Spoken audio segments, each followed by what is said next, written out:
Most people trying to lose fat make one massive mistake. They cut calories, start doing tons of cardio, lose weight fast, and then suddenly, they look smaller, flatter, weaker, softer. Why? Because they didn't just lose fat, they lost muscle too. And this is where one of the biggest fitness debates begins. When cutting, what works better? Cardio or weight training? If your main goal is maximum fat loss while preserving as much muscle as possible, then today we're breaking this down using evidence from more than 50 research papers, meta-analyses, and sports science studies. And by the end of this video, you'll know what actually burns more fat, what preserves muscle best, why most people cut incorrectly, and the smartest way to structure your training while dieting. The biggest misunderstanding about fat loss: most people think fat loss is just about burning calories. So they assume more cardio equals more fat loss. Sounds logical. But your body is much more complex than that. Because during a calorie deficit, your body doesn't just lose fat. It also tries to lose muscle strength, performance, recovery ability. So the real goal is not just losing weight. The real goal is improving body composition, meaning lose fat, preserve muscle. That changes everything. What happens during a cut? When calories drop, your body enters an energy deficit.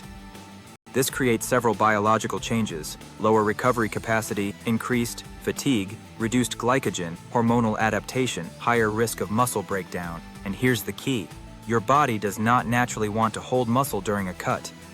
Muscle is metabolically expensive. So unless you give your body a reason to keep it, it starts removing it. And the biggest signal that tells your body, keep this muscle, is resistance training. What cardio does? Let's start with cardio. Cardio is extremely effective for increasing calorie expenditure, improving cardiovascular health, improving endurance, increasing total daily energy output. Research consistently shows aerobic exercise helps reduce body weight, waist circumference, body fat percentage. This is why cardio works well for fat loss. But here's the problem: cardio alone is not very effective at preserving muscle mass during aggressive dieting. Especially excessive cardio, long-duration cardio, high-frequency cardio during low calories, because the more energy stress you create, the harder recovery becomes. What weight training does? Now let's look at resistance training. Weight training sends a completely different signal to the body. It tells the body, this muscle is still needed. That changes how your body responds to a calorie deficit. Research shows resistance training preserves lean mass, maintains strength, supports resting metabolic rate, improves body composition during dieting. This is critical, because if you lose muscle during a cut, metabolism drops, performance drops, physique quality drops, and this is why many people end up skinny fat. The big scientific question: so which is better during a cut? Cardio or weight training? The scientific answer is interesting. For pure weight loss, cardio may reduce total body weight slightly faster. But for fat loss while preserving muscle, resistance training wins.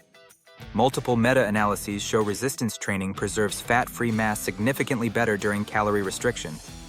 And preserving lean mass is what creates a harder physique, better metabolism, long-term sustainability. Why muscle preservation matters so much. Here's what most people don't understand: the scale can lie. Imagine two people both lose 10 kilograms. Person A loses 8 kilograms fat, 2 kg muscle. Person B loses 5 kg fat, 5 kg muscle. Both lost 10 kilos. But the physiques will look completely different. This is why body composition matters more than body weight. And resistance training is the biggest driver of lean mass retention during a cut. The problem with too much cardio: this is where many cuts go wrong. People panic and start running every day, doing hours of cardio, adding excessive HIIT. What happens? Fatigue explodes. And fatigue changes everything. Research shows excessive fatigue reduces performance, increases recovery demands, raises muscle loss risk, lowers training quality. And here's the biggest issue: cardio creates energy expenditure, but it does not strongly signal muscle preservation. Weight training does. The fatigue factor. This is one of the most overlooked parts of cutting. During a calorie deficit, recovery is already impaired. Sleep quality may worsen. Glycogen is lower nervous system. Fatigue increases, so if cardio volume becomes excessive, you create a recovery debt. This leads to weaker workouts, reduced strength, poorer muscle retention, and once lifting performance drops significantly, muscle loss risk increases. What the best physiques do. Look at elite bodybuilders during contest prep. Do they stop lifting and only do cardio? No. They keep resistance training as the foundation. Why? Because heavy training preserves muscle. Cardio becomes a tool, not the foundation. Does cardio have a place? Absolutely. Cardio is extremely useful during a cut. Benefits: increases calorie expenditure, improves heart health, improves work capacity, helps create larger deficits without starving yourself. But cardio works best when combined intelligently with resistance training. Research on concurrent training shows combining aerobic and resistance exercise can improve fat loss while maintaining muscle better than cardio alone.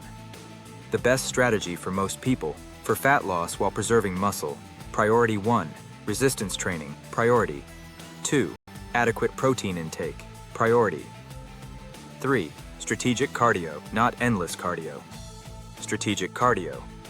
What type of cardio is best? Low to moderate intensity cardio is often easier to recover from during a cut. Examples: incline walking, cycling, steady-state cardio. HIIT can be effective, but it also increases fatigue significantly. And during deep calorie deficits, recovery matters more. What about bodybuilders? For bodybuilding cuts, resistance training is non-negotiable. Why? Because bodybuilding is about muscle retention, shape, fullness, density. Without resistance training, the body has no reason to preserve muscle. Cardio should support the deficit, not replace lifting. What about powerlifters? Powerlifters cutting weight must prioritize strength retention, neural efficiency, muscle preservation. Too much cardio reduces recovery, interferes with lifting. Performance increases fatigue, so powerlifters generally benefit from heavy lifting, maintenance, lower volume cardio, careful fatigue management. What about MMA, wrestling, football? Combat athletes and field athletes are different. They already perform massive amounts of cardio-like work through conditioning practice, sparring drills. For them, adding excessive extra cardio can become destructive. Weight training remains critical for strength retention, power output, injury, resilience. What the science ultimately says. After decades of research, the conclusion is very clear. If the goal is maximum fat loss plus maximum muscle retention, the best approach is resistance training as the foundation with strategically added cardio, not cardio alone. Research repeatedly shows resistance training is superior for preserving lean mass during caloric restriction, and combining both methods intelligently appears to produce the best overall body composition outcomes. Final answer. So what wins during a cut? Cardio or weight training?